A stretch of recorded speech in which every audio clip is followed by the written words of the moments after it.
Hello, everybody, and welcome to Planet FPL, the world where everything revolves around fantasy Premier League. My name's Suj. And my name is James.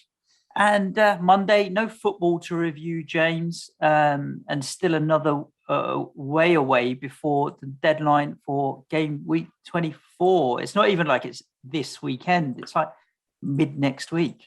So we've still got 5 days to wait for our Watford flops, yeah, mate? Oh, yeah, sorry. I should... you know what? That's how little I think about that game. It's completely outside. Like, it's a non-game on Saturday for me. Whatever happens. Have you got no players or? No. Well, Ben Foster, should he be back, is my only player. Obviously, Dennis won't be playing. I got King as well, but yeah, not holding my breath on anything exciting. Although who knows? Roy Hodgson, obviously in as Watford manager, a little bit of a boost maybe for them, but. Burnley have got. I mean, Burnley buying Wout Weghorst this morning. Have you seen their unveiling clip of him? Nah. Obviously, it's transfer deadline day. We should probably timestamp this. Say we're recording about 12:30 on Monday afternoon UK time. Their unveiling of Wout Weghorst was, the classic scene from Jurassic Park where they're hiding in the car and the water's shaking. That's what they've done with Weghorst coming for them. I mean, Burnley buying 6'6" forward. That's so apt, isn't it? Because of how big he is, I'm assuming. Exactly. They're common in his size. Yeah, makes sense. I mean, he's not. I'm sure he'll do a decent job for them. So, yeah. Oh, there's going to be a point this season we're going to be talking about him. No doubt. I'm fairly certain of that. So you've got 1 to go. I've got 2 to go. It's been a shit show for everyone. Like usage, I'm rather kind of even forgetting that Burnley Watford on Saturday is even happening, and turning attention to next week and what we're going to do. And I guess the centerpiece of the conversation is probably Mo Salah. What's your thinking, mate? Because obviously Egypt's won yesterday.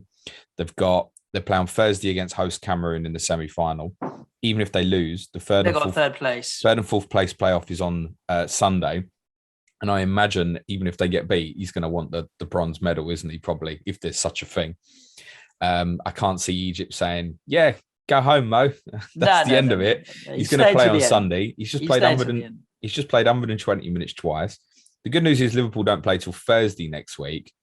But you've got to think, even if he did come back and play straight away against Leicester, there's got to be something upcoming that he's not going to play. Surely, I won't be buying him.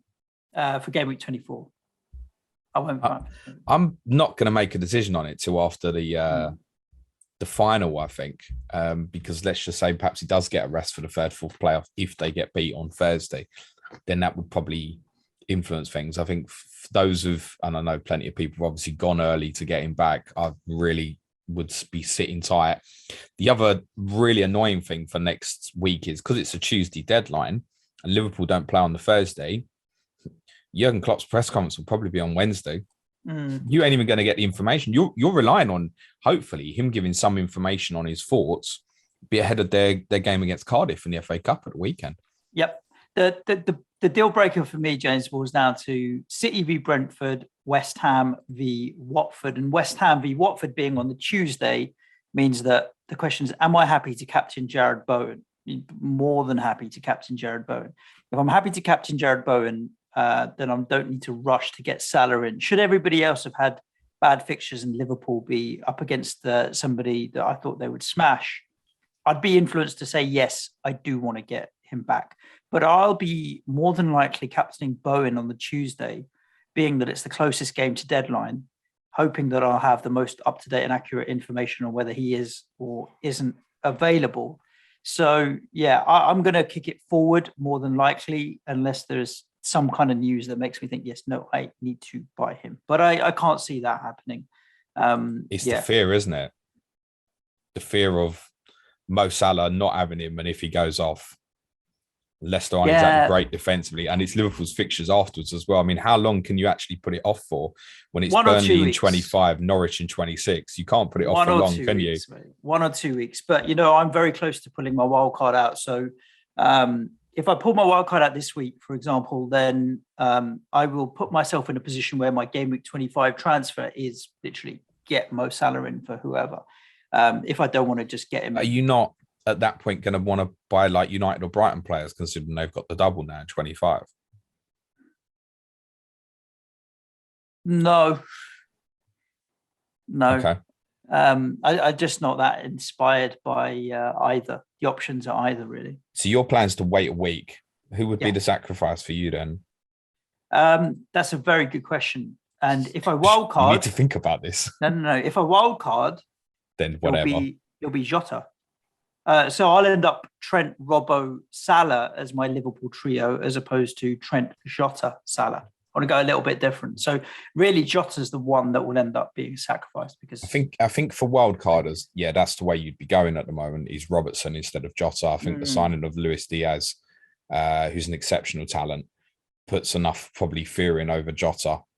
Not for 24 specifically, but I think ongoing would make you think, yeah, do you know what? I'm going to switch this up defensively, put the money there. The other beauty of going Robertson is it probably allows you when Liverpool kind of have like the blank in 27 and then West Ham, Brighton, and then it's probably going to be blank again in 30, allows you, if you want to downgrade from Robertson, say Reece James or Rudiger, to get back in on Chelsea's good swing from game week 28.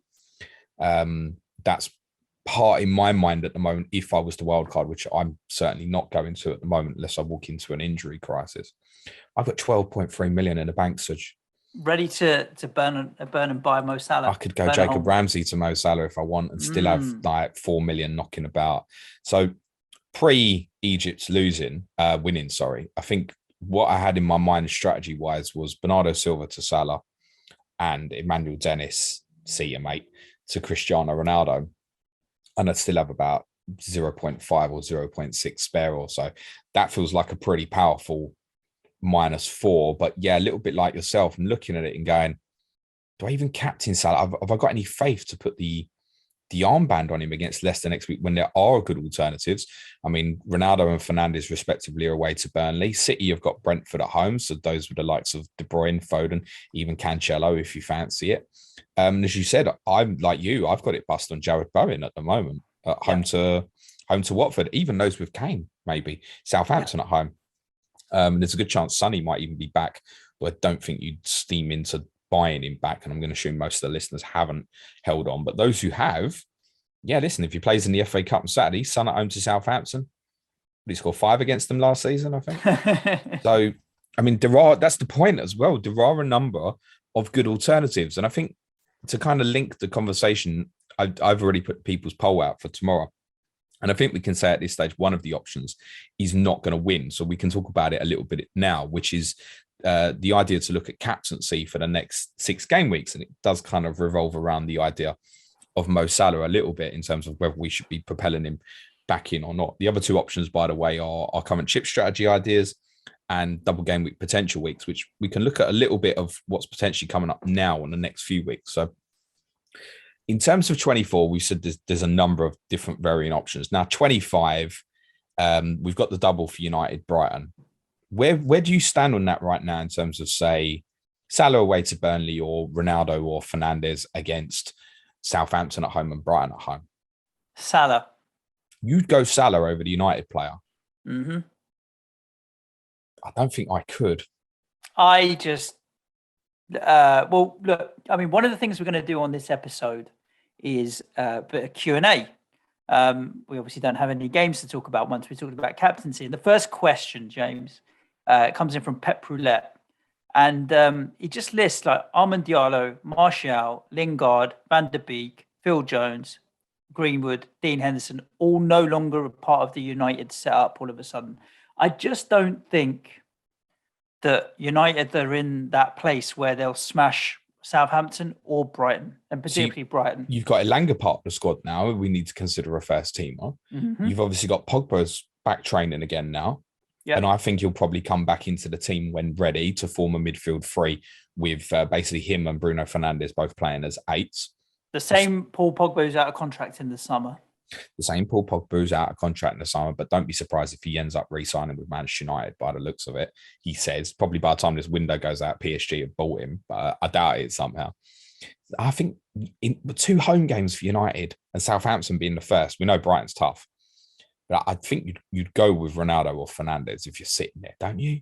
Or is the Salah FOMO that much? What's the difference between the Salah FOMO in 25 to 24? And I know what you're saying. Okay, then he's definitely back from Egypt. But then this is what I mean about Salah upcoming fixtures. Let's say he comes back and plays Thursday against Leicester. He's then Burnley Sunday. He's then it's Inter Milan Wednesday. Is he going to come back and play all three of them games? Now, I guess the priority is Inter Milan, isn't it? Manchester United is still in the Champions League. Yeah, but then obviously United play Brighton on the Tuesday in the midweek afterwards. Their European UEFA Champions League games not till the midweek afterwards. And this midweek coming next week, they play on Tuesday, right? So they've got a 4-day gap. They play Tuesday, then Southampton 4-day gap, then 3-day gap to Brighton. And then there's another bigger gap to their weekend game against Leeds, which I think is what I want to say is on the Sunday, actually. So there's a 5-day gap from Brighton to Leeds. Salah doesn't have this sort of gap in the fixtures. Yeah, and whilst we're talking about Salah versus Ronaldo or Bruno Fernandes, Manchester City away at Norwich is also a highly appealing. Like, I'd bank Cancelo clean sheet there. One attacking return, and suddenly he's in the BPS 12 points. But then City's the same problem. So City play Brentford Wednesday, Norwich Tuesday. Norwich Saturday, Sporting Lisbon Tuesday. So then they're 3 days. Does Cancelo play all three of them games, for example? If Cancelo played against Brentford, I'd be well nervous. For example, and I think the same would apply with a De Bruyne or a Foden. You'd have to make that decision after game week 24. You'd arguably even want, if you wanted to captain the City player in 25, you'd arguably want your asset left out in 24 to give you that clarity for 25. So that's 2 weeks we're saying, right, potential problem. 26, Liverpool at home to Norwich. Now that's the big problem, isn't it? If you're thinking of going without, I also think it's a possibility that will be a double game week for Liverpool as well. A lot of people have highlighted the prospect of Norwich and Leeds falling together in game week 26. And if that's what happens, then every man and his dog will be triple captain Mo Salah, because it's never going to look better than that, I don't think. Even with the prospect that he might not even start both of those 2 games. I think you'd still do it because the one game is brilliant with the prospect of a little bit of another. I think it's a little bit more likely that they'll play Arsenal though. So I don't know if that would change the thinking. But in any case, Norwich at home or double, it's got to be Salah captaincy, isn't it? I think Tottenham could have a double that week as well. We've heard rumours that they might play Brighton, which could be back-to-back doubles for Brighton. But in that case, then you've got Brighton would have Burnley at home and Tottenham at home, or Tottenham would have City away and Brighton away. You're a mute, Suj. It's still Salah, isn't it? I was going to say your double would be horrible. Oh yeah, you going into 3 Tottenham, Man City and Brighton away. I don't think so. I'd just leave that completely if that's the way it was to fall. Now, of course, then game week 27, Salah blanks. Now, a lot of people are looking to free hit in this week. I'm very undecided about it at the moment because I want more information. And I can't really make a proper judgment call on the exact way I'm going to go. And I'll talk about this more tomorrow, depending on the FA Cup full round results, right? Because that's going to give us a clearer indication of how quickly certain doubles can fall. So, for example, in 27, we can know right now that Villa and Burnley can go into that midweek. We spoke about it as a big possibility to go into the coming weekend for the FA Cup full round weekend. That midweek after 27 is the FA Cup 5th round games. So any 2 teams who've got a game to rearrange and the teams are out of the FA Cup should go in there. I think it's likely that Villa and Burnley will go into 27. And suddenly you've got Villa, got Brighton away, Burnley at home. Now, if you consider that Liverpool, Chelsea, Leicester and Arsenal are going to blank, are we all looking at a Watkins, a Coutinho, a Luka Dean for that week? For me, if Villa had a double and they were the only team with a double, I'd be very comfortable captaining a Luka Dean. City have got Everton away. Tottenham have got Leeds away. Those would be the probable standouts in terms of the De Bruyne's, Kane's, Sons, for example, 27. Yeah, no, I'd take a Luka Dean over that. I think the Villa double with Burnley is the second one. You'd end up going a Villa player, wouldn't you? I think if that's what drops. And again, it's worth saying, depending on the FA Cup results at the weekend, we could be talking about different prospects of other fixtures going in there. That's the only obvious one at the moment. Game week 28, Salah's got West Ham at home. Alternatives, City play against United. Tottenham are at home to Everton. It's possibly interesting, but obviously, look, Frank Lampard's in at Everton now. Arsenal are at Watford, and it's the start of Chelsea's run. They got Burnley away. But I think we'd have to rule Chelsea out from captaincy at the moment, I think, unless Lukaku showed us something unbelievable. It's worth saying, though, I think Chelsea could have a double in 28. It's their free midweek. And I know, obviously, in game week 30, they're scheduled to play Norwich. Now, it could be quite tight in terms of twisting the schedule, but it could be that Chelsea had a double in 28, Burnley away and Norwich away, should Chelsea or Norwich make the FA Cup quarterfinals. And then suddenly you're piling into as many Chelsea players as you can at the middle of at the start of their run, I think, aren't you? Mm-hmm. So, again, Salah might not be best for game week 28. Liverpool can't double in 28, but they can double in 29 because that's free for them as well. And I suspect there's a good chance they will double in that week. Their first fixture is Brighton. Right. Away as well. Let's add that into the mix, yeah. Alternatively, City go to Crystal Palace, Manchester United and Tottenham play each other. Arsenal have Leicester at home, Chelsea have Newcastle at home. West Ham are at home to Villa. Chelsea Newcastle kind of stands out, although it's a new Newcastle. So, but that's what I'm saying. If suddenly Chelsea were to say have that double in 28, you could immediately be going, wow, I need to quickly punt here on a Lukaku or a Mason Mount or something like that, or even one of the defensive ones. Say Suj James is back, would possibly be quite interesting. Burnley, Norwich 28, and Newcastle 29. It's a good run. It could be that suddenly that's Chelsea's run as it stands is 28 Burnley, 29 Newcastle, 30 Norwich, which obviously could get postponed for the FA Cup, but I think could get brought forward. 31 Brentford, 32 Southampton, and then 33 they're scheduled to play Leeds away. That could get postponed, obviously, if either side get in the FA Cup semi-final. It's a great run, and it might start unbelievable where 28 comes around. It's like, shit, I need to take hits to get a couple of Chelsea players in immediately. Could be the case. So when you add that all up, what are we looking at the next 6 game weeks? We're saying 24 is risky for Salah. You're saying you'd still go 25. I think if you've got one of the big Man United boys, you should go that way. 26, definitely Salah or Trent as an alternative, but Liverpool best. 27, they don't play. 28, there's alternatives, and we're talking about a Chelsea possibility as well. And 29, I think it's Salah again, probably, even if it was just to be it. I think if the single fixtures stay, they would. Salah away to Brighton or like a Lukaku at home to Newcastle, I think I'd have more faith just going with Salah if it was to be singles, to be honest. Yeah. But there's definitely a couple there where it's viable to go without. And I mean, even 26, can you fight against Salah and go Trent? That's what I'm debating in my mind, because the way I'm looking at this is part of the problem. I'm looking at it, I'm going, if I don't go Salah this week, I know that I want Cucurella, for example, in 25. Now, it doesn't mean that I can't necessarily go for both, but is Salah really my priority in 25 when I've got United Brighton as a double? Arguably not, especially if I'm not going to captain him. Then 26, I need him. But let's say, for example, that Villa drop with that double, and I'm suddenly going, Christ, I want Ollie Watkins, I want Luka Dean. And we're saying that actually, if Villa have a double there, in 27, if Villa have a double there, then that's going to be my priority. So I think Salah, if you don't go now, still like 26 is going to be a big problem to go without. I think you're swinging with Trent in 26 if you decide to go without. So is your dilemma in your head, if I'm not going to captain him, I'm not going to get him? Well, that's part of the argument, yeah. So are you not of the mindset? Because sometimes there's players that I know I'm not going to captain, but if I don't own them, I know that it's going to hurt my rank because other people owning them and captaining them is effective ownership and all that jazz that people are quite aware of will affect their rank.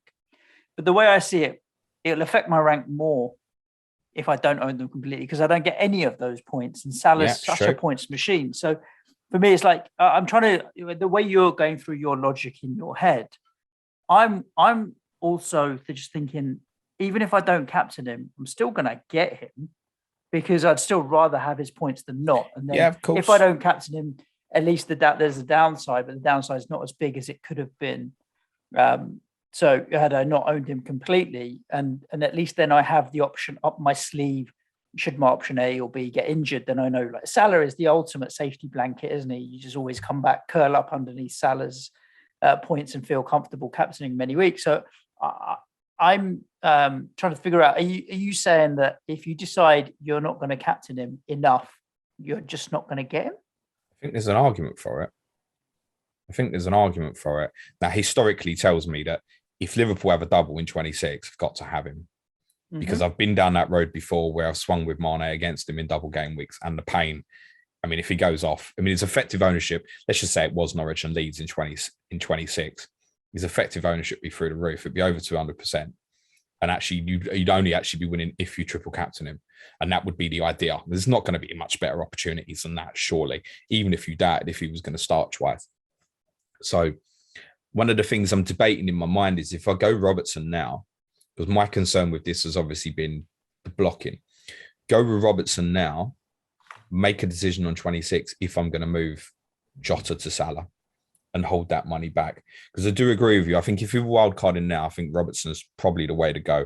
And as I said, it holds some value for the Chelsea swing as well. And you've still got a good run of Liverpool, right? Leeds, Burnley, Norwich, even as it stands for the 3 fixtures. Sorry, Leicester, Burnley, Norwich.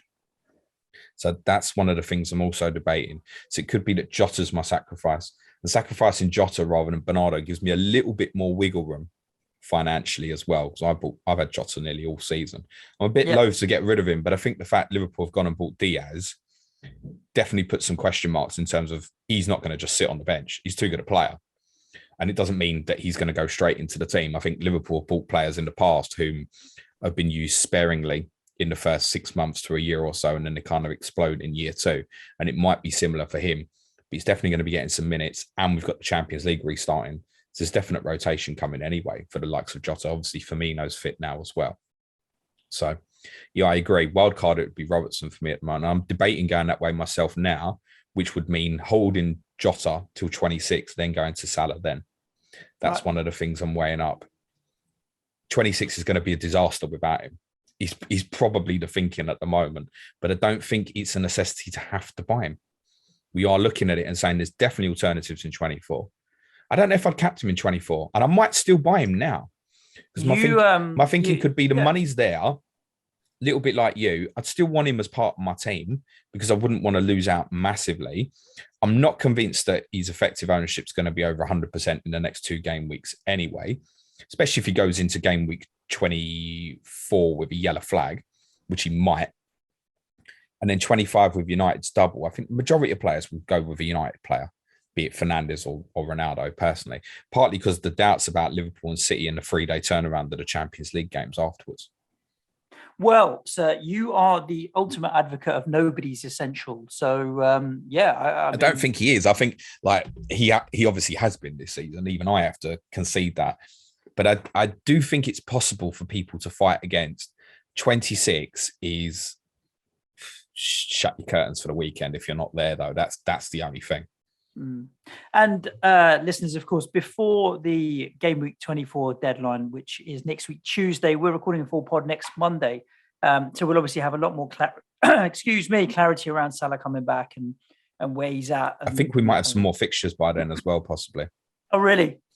Well, at least come Monday, we'll at least know the FA Cup results and can at least say, look, this can go into 27, or we can look more at the potential impact of game week 30. I mean, I'd look at game week 30 at the moment and say if all the favourites win, then game week 30 does look like a graveyard where everyone's probably free hitting and hoping to get 35 to 40 points maybe over 4 games. The favourites don't always win in football, obviously. But yeah, following this weekend, we can get more clarity. But the way the draws worked, obviously Arsenal were out, but of the, let's say the teams at the top end of the Premier League, I think the only one you'd have a strong doubt about going through this weekend is Tottenham, who have got Brighton. Other than that, the other big clubs have all got decent looking ties, home ties you expect them to win. Or in your case, that West Ham have got an away tie against Kidderminster. Yeah. Leicester is some doubt about in terms of Nottingham Forest away, I guess is at risk. But I don't think we're not putting Leicester at that top end at the moment, I don't think anyway. Certainly not from an FPL perspective. No. Should we do some Twitter questions, James? Yeah, let's do that. Let's do some of the questions that we've had in on Twitter. We'll see what the talking points in and around FPL and football are, and have a little bit of fun as well.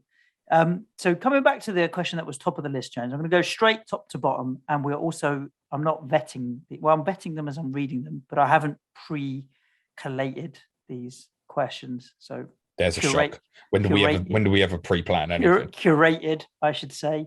Pep Roulette is talking about the fact that a lot of these Manchester United players are either leaving or not available. Do you think that's going to really damage their top 4 chances?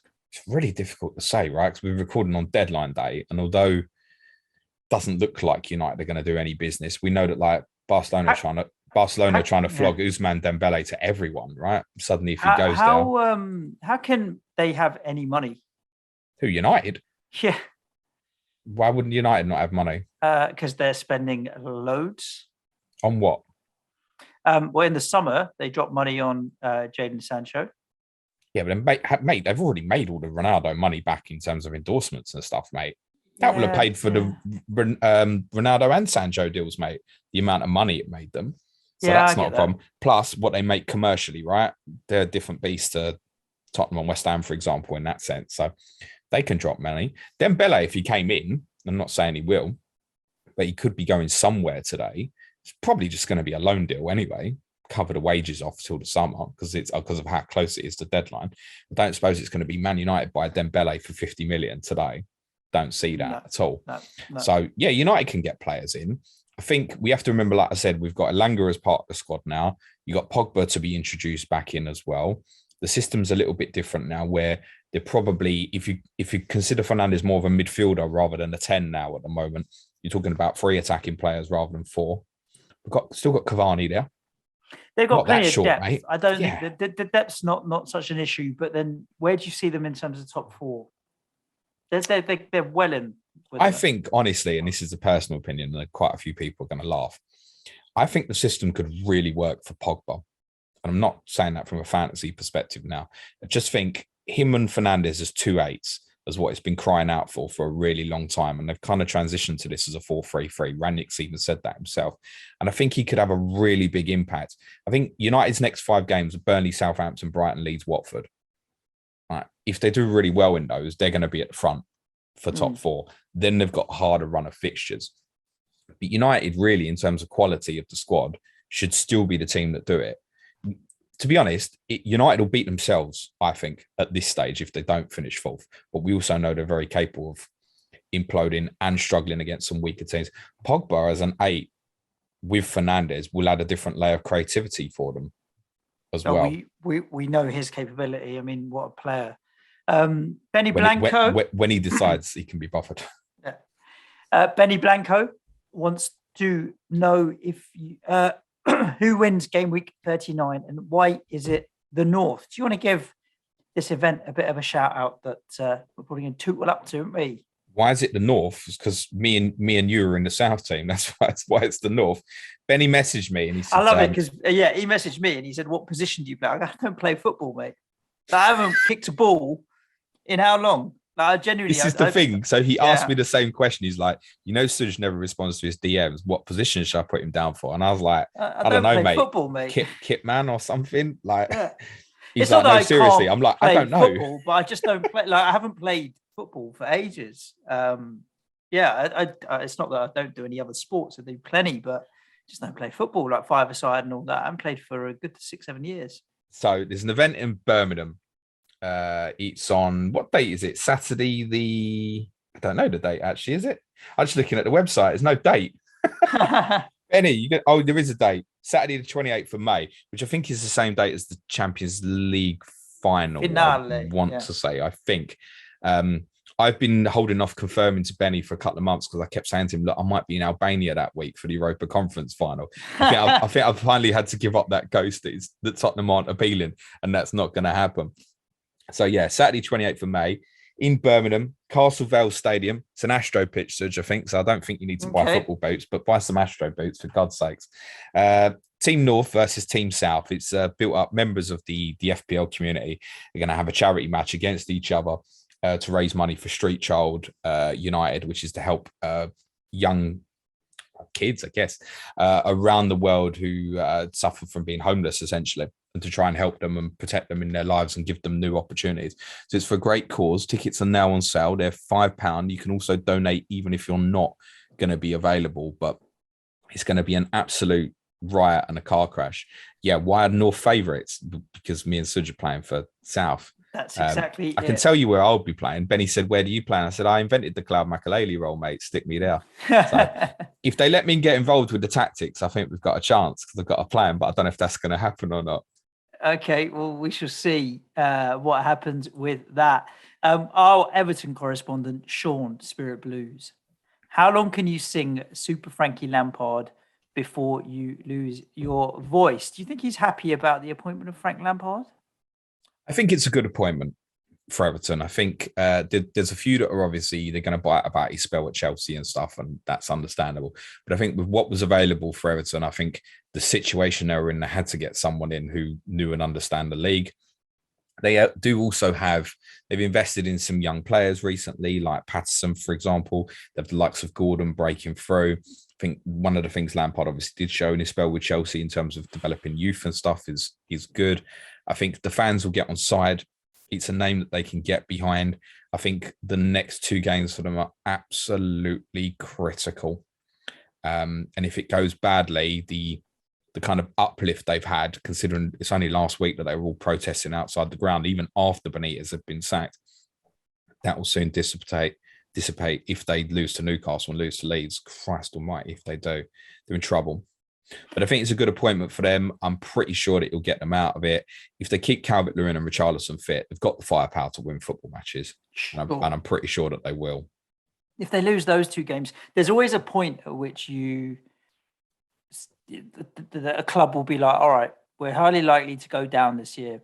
Let's go down, rebuild and come back up, because trying to scramble and fight against the tide of what's really clearly happening with the quality of the squad and the leadership in and amongst the club is a problem.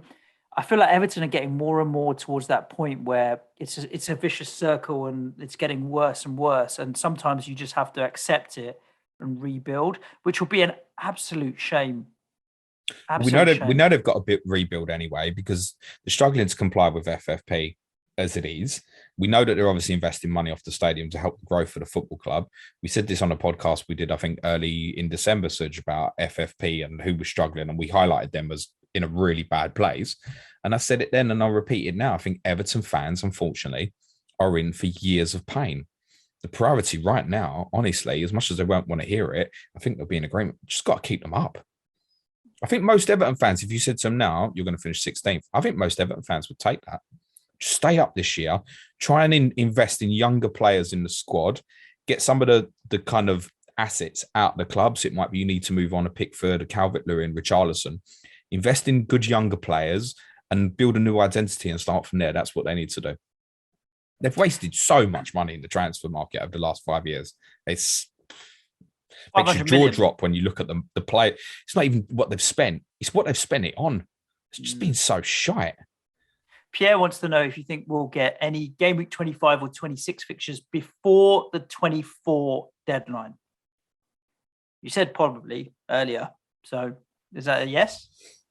I don't know. I still think, and it's a personal opinion, I still think Chelsea might play Arsenal in game week 25, which would then, it would only be a single game week for each other. That's the original scheduled fixture. And I think that they might be waiting on what Chelsea do at the weekend. Chelsea got Plymouth at home in the FA Cup, so they're almost certainly going to win. But obviously, if they didn't, you could throw Chelsea and Arsenal straight into game week 27, for example, on the FA Cup 5th round midweek. I wonder if it's a small possibility that it could get added back in there, because the more Chelsea progress in the Cups, the more it's going to become a problem.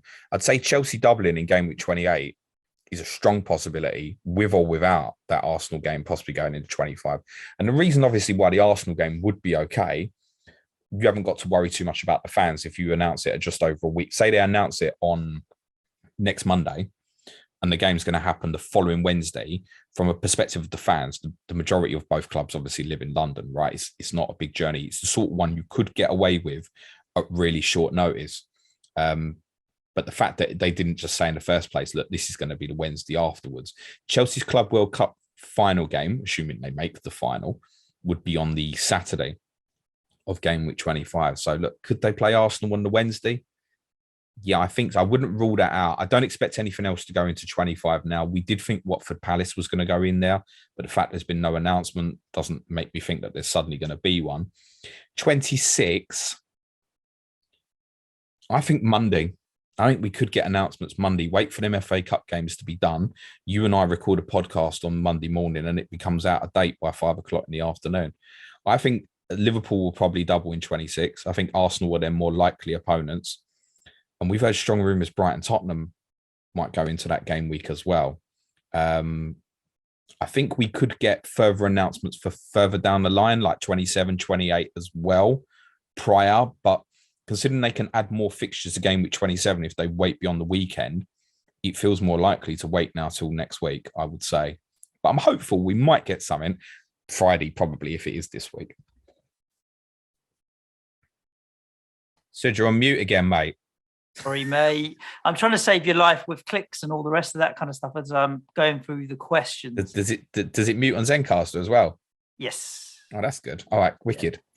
FPL Tractor says the Winter Olympics start this week. What is your favourite Winter Olympic event? Curling. You like that shit, do you? Curling's great, isn't it? No, I never watched it. I just go with bobsleigh because of the Jamaican bobsleigh team. Because of cool run-ins. You're so predictable. Man. Well, so I don't know. I don't watch any Winter Olympics, right? I know nothing about the one where you ski cross country and then shoot shit. I go, what's the point in that sport? What's that? You go put a gun on your back, ski for a bit, shoot something, ski for a bit, shoot something. We definitely lost some listeners. But like ice hockey. Good. Let them go. Ice hockey's all right, isn't it? Yeah, that's a bit fun. Violence. Yeah, we've got a question in from Javo.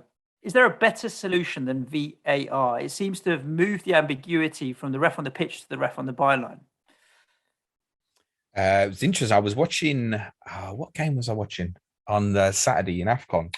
Oh, sugar. I forgot what game it was now. They sent was it Burkina Faso, Tunisia, I think. I was only watching the end of it. And they sent the ref to the monitor to give a penalty decision. And he didn't give the penalty. And I was like, well, I can't remember the last time I saw that actually happen. I mean, in the Premier League, it's a waste of time. It's wasting everybody's time sending a referee to the monitor. Has there been one occasion this season where they haven't given the decision when they've been advised to? I don't think there's been one. Right. And what was there last year? Maybe 2 or 3. Yeah. Wasting everyone's time. It's like everybody was like, oh yeah, you've got to send the referee to make the decision so that the referee on the pitch has got the final. The referee on the pitch ain't made no final decision. He's getting told in his ear that you need to give this, mate. Shite. I mean, we spoke about Craig Pawson last week, right? How he didn't give that penalty for Newcastle against Man City on Ryan Fraser, but he'd obviously been bollocked by his mates. It was like, next time that happens, you better make sure you give that. You got 10% of the contact between Gator and Jota, and because it's in his head, he's got to give the decision. And he's clearly influenced by the fact he didn't give that Newcastle decision 6 weeks ago, whenever it was. And it looks worse, right? Because who do the decisions favour? They favour Manchester City and Liverpool rather than Newcastle and Crystal Palace. So it looks even worse. We're never going to get away from VAR. As much as I would bin it tomorrow, you know that I've spoken about it loads. We need to get on board of it. I think the big thing that I keep screaming about, and they're trialing it, and hopefully it will happen in the next couple of years, is automated offside decisions. Yep. Where something technological can work it out and give the decision straight away inside the ground that tells the linesman to put his flag up or whatever. Because that will stop a lot of the frustration in terms of the celebrating goals and losing the moment. That's the real big thing that we worry so much about forensically being right. We forget what it's like to enjoy football goals, because the first thing that goes through our mind is that okay? Shouldn't be like that. You should be able to lose yourself in that moment. We're never going to get away from VAR. So it's sticking around, unfortunately. But it needs to be obviously implemented better, and the refereeing standards in the Premier League have obviously got to improve massively. FPL Kaka, who's your favourite Pokemon? We've had this question before. We've had this question before, but I don't know who it was on again. I'm not sure if it was on a Patreon show. To be honest, I only knew show. Pikachu last week, and I still only knew Pikachu this week. So Yeah, I it'll have went to with be Mewtwo Pikachu. or Blastoise. I know a few Blastoise and whatever, but I don't actually know what they look like or who they are. So, yeah, whichever. The one that's shaped like a tortoise will do me. This is a good question from Emma Batman Joe. And I'm not purposefully going with the non-football questions, James, but they just happen to be the ones that are in order. A hypothetical question. Would you spend a month locked in an empty room with no communication with the outside world for £1 million? The only thing you'll be given is food and water. No phone, no laptop, books, etc. As long as it was in like June or July and I wasn't going to miss Spurs, yeah, of course. I'd pay £1 million to get locked in a room with no communication with the outside world, mate. Honestly. I don't have it, but I'd to be honest, in all seriousness, it it sounds quite straightforward to me that the answer would be yes. Yeah, just meditate. Well, just sleep. Yeah, exactly that. Yeah, I think that's a yes, a resounding yes. Javo, what's the most unexpected transfer from this window so far? Obviously, Javo is whoever West Ham buy, because we don't just shit at transfers. Ain't you bid in 50 million for Joey Essex or something? Well, whatever we've bid has been rejected.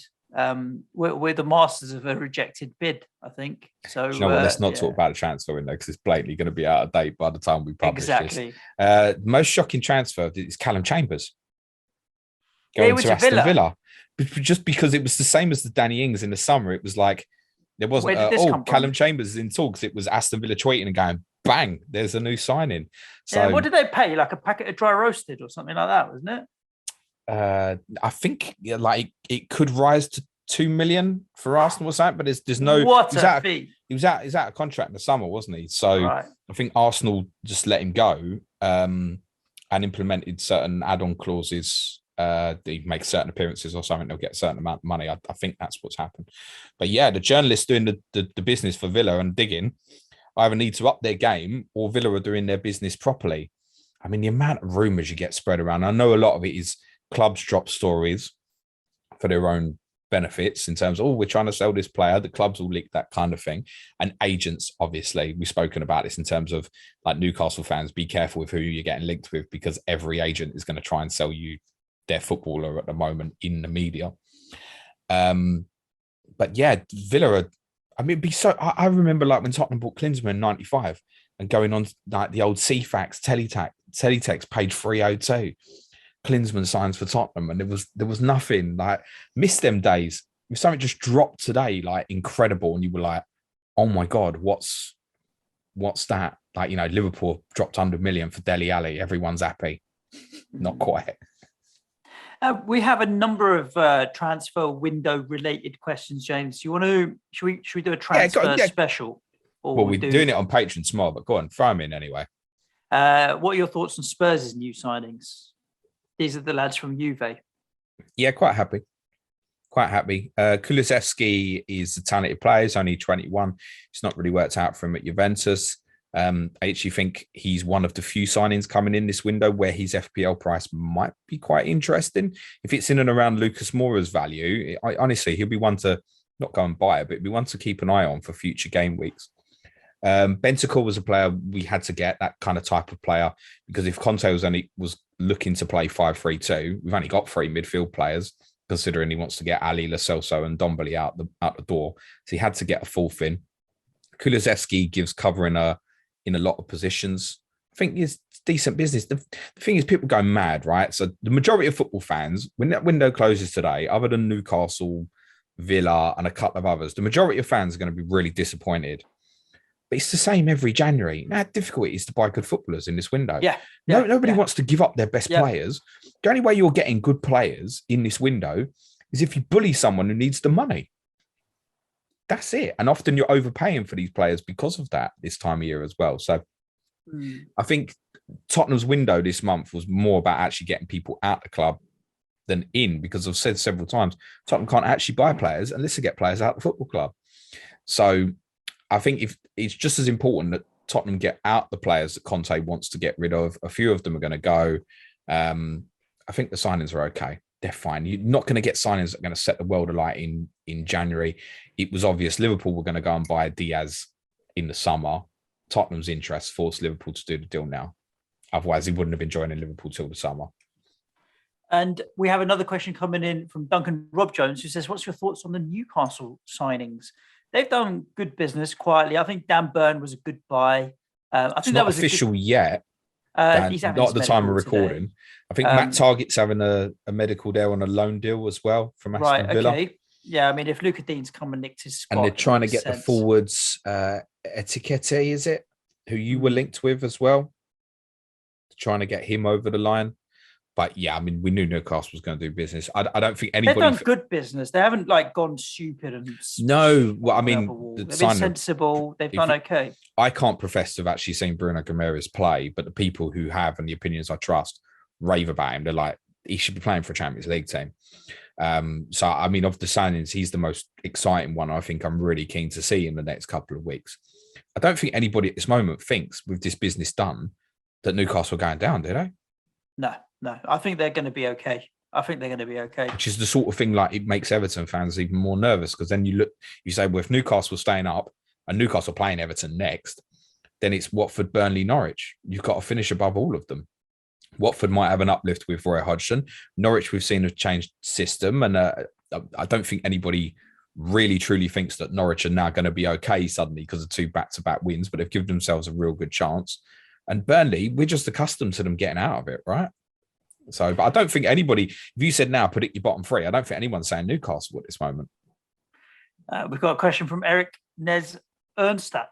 What's your thoughts on Christian Eriksen signing for Brentford? So pleased. I'm nervous. No, I get that. Dan FPL Chancellor sits near me at Spurs. We was having a discussion about it back in December or so, when there was some rumours about him possibly coming to train with Tottenham. And he said, I'd be really nervous about it. I'm not sure I'd be comfortable with it. And I get that. What I would say is there's no way that Brentford have signed him if there's any doubt on it, right? They're a well-run football club. We know how they do their business model and stuff.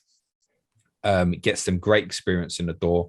I think the system they play, they can have 2 players that will go and protect him in the midfield area. Don't think we suddenly expect him to play 90 minutes twice a week regularly and stuff.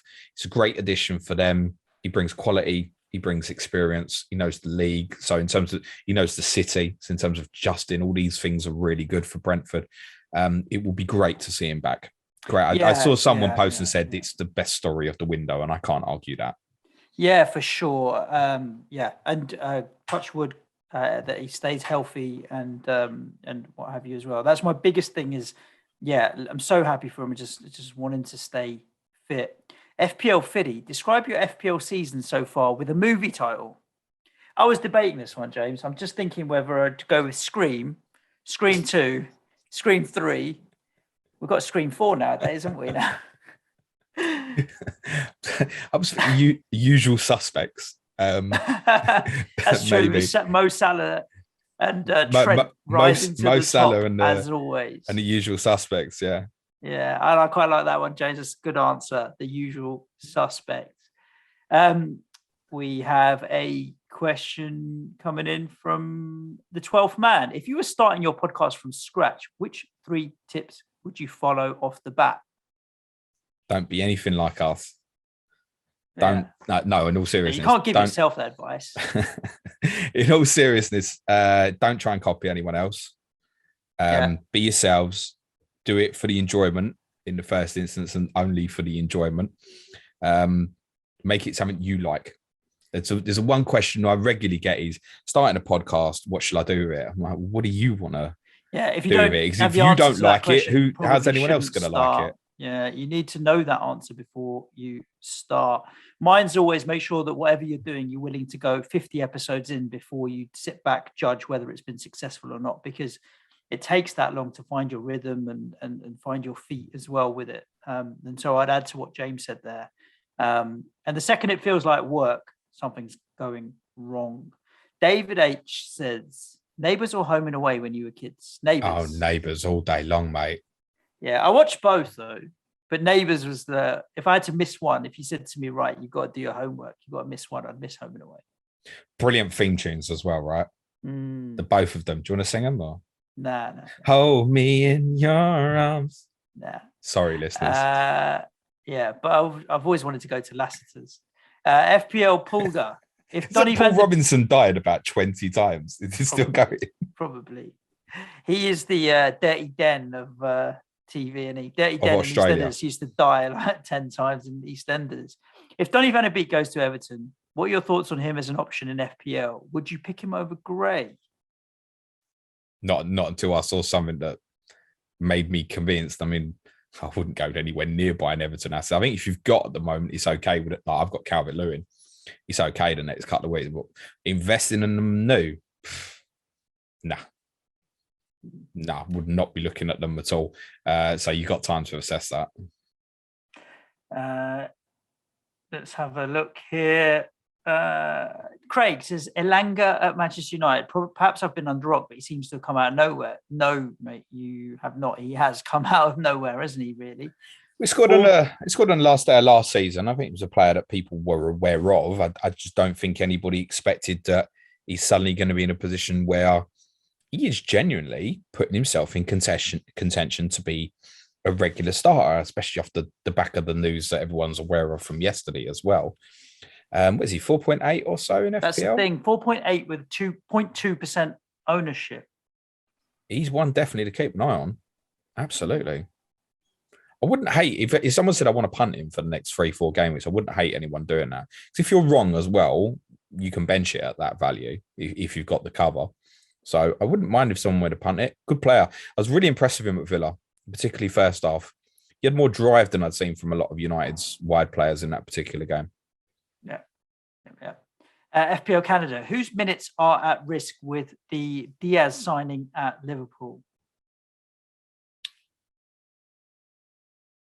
Mane really is the answer. But people assuming, people saying, it's just a Mane problem. Like what, Mane can't go and play on the right. Of course he can, for example, and give Salah a break. Obviously Tottenham were interested, and a lot of people at Tottenham were like, you've got Son, what are you buying this player for? And the argument would have been the same, that can you convert him to go and play on the right? Can you convert Son to go and play on the right? I think immediately it's Mane. What I would say is I wouldn't expect him to be first choice for the remainder of this season. I would definitely expect him to come in and be getting regular minutes, but I don't think he's going to be an automatic first choice between now and the end of the season. He's a super talent. And we only have one more question, James, that isn't a repeat of Frank Lampard, Newcastle signings, Diaz, Kulusevski, basically all the stuff that we've just covered off. And that is from Employee of the Month twice. I don't know if that's like a regular name on Twitter. The question is from Employee of the Month. Star twice. Well, what company? I don't know, but it's got. I'm going to click on the little icon here, mate, and let's have a look. Employee of the Month. No, there's no company on it. I think it's just a spoof. Right. Does Neymar make a sound if he falls in the woods, but no one is there? Yes. Oh, yeah, 100%. 100%. Oh, yeah. Yes. Yeah. I reckon this he'd Twitter be louder. account. So this listener is a regional distribution center assistant manager and has been voted Employee of the Month twice. Well, congratulations. During let me finish. During the past 6.8 years. 6.8 years. It's good. It's almost as high a percentage as Elanga's ownership. He's at 6 years and 9 months or 6 years and 8 months. Well, if you don't answer that, James, that's a different debate, isn't it? You're never going to win Employee of the Month. Who wins it with us? You every time. Yeah. Where's my certificates? Where's my piece of paper? We'll see. Do you want to tell the listeners what they got to look forward to for the rest of the week? And I should probably listen as well. I shout people. Yeah, it'd be handy if you did. People's poll vote is live to around about 7 p.m. UK time tonight. We've covered one of the topics, so please don't vote for it. Captaincy over the next 6 game weeks. It's not had many votes so far. The other 2 options are quite close in the voting. So chip ideas at the moment in terms of what our current plans of using it. Admittedly, that could look very different this time next week, but I think we are all in a position where we need to start really nailing this down and thinking about what we want to do. And the other one, which is kind of spin off of the same conversation, is to look in a bit more detail at double game weeks. I've covered that on some of the more upcoming weeks in terms of what I think might happen. Look at that in more detail tomorrow, if you wish. Wednesday's podcast is Sky Fantasy Football, where we're going to be kind of looking at fixture paths for many of the teams, kind of locking in a plan for what we're doing ahead of Saturday's overhaul in Sky Fantasy. Thursday's Clash of Correspondence is Manchester City versus Brentford with FPL Pringle and FPL Dummy Tom. And spoiler, I've booked in Gary and Sam for Man United versus Brighton ahead of game week 25, which is the one that everybody needs. I'll be streaming on YouTube, probably again 12 p.m. UK time on Friday with my Ask James stream. Patreon pods, we've got our Q&A for our patrons today as well. Tomorrow we're going to do a wrap up and kind of ask the general question, who's had the best of the transfer window? I think that the answer might be Newcastle United, possibly. But we'll analyse that at the end of today for tomorrow's podcast. Wednesday will be Tottenham, where we might be reflecting on West Ham's lack of business quite a bit. Who knows? There's a little while to go. Well, yeah, you on the tweet that you put out, do we feel the transfer, was it good business now the transfer window is shut? Well, I'll be honest with you, mate. Before I judge whether West Ham have a good transfer window, who we bought, I just need to make sure that we didn't buy any shit. And so sometimes I'd rather buy nothing than buy crap. So very true. And that's a general thing with this window as well. You end up panicking and buying shit quite often. Yeah. So we'll talk about Spurs and West Ham's Januaries on Wednesday. Look ahead to Saturday's FA Cup ties, which certainly for West Ham is a potential banana skin. And should you get beat, everybody will be digging out FPL Iron's tweet where he said Kidderminster plays in round 4. Yes. Thursday, and quite rightly. Yeah, very true. Thursday, we got a quiz on Sky Fantasy Football as well. It will be tailored so that non-Sky players can take part in that quiz. But our Friday podcast will be Sky Fantasy Football as well on the differential show, where Suj and I will be locking in final drafts subject to game week announcements on Friday afternoon for Sky Fantasy Saturday's overhaul. Our advanced tier content will include this week's Talking Tactics. We'll take a closer look at Liverpool's new signing, Luis Diaz. Nice. Sounds exciting. If you want some of that additional content, then you just need to head over to patreon.com/Planet FPL. My recommendation is, well, if you do it today, James will refund you because it will bill you again. You may as well wait till tomorrow, but yes, I will refund at this stage. Exactly that. And if you're at the intermediate or advanced tiers, you get access to all of the additional content as well. There's the Slack channel where you can join in some interesting conversations with all of our community there as well. Other than that, it's still a bit quiet on the old football front, but we'll keep going and plugging away. And we'll warm ourselves up for Saturday for the second half of the double game week spectacular. Stay safe. Ciao for now. I can't wait to review that next Monday. No early transfers, guys. Let the football clubs do the transfers for now. Cue music, please, man, child.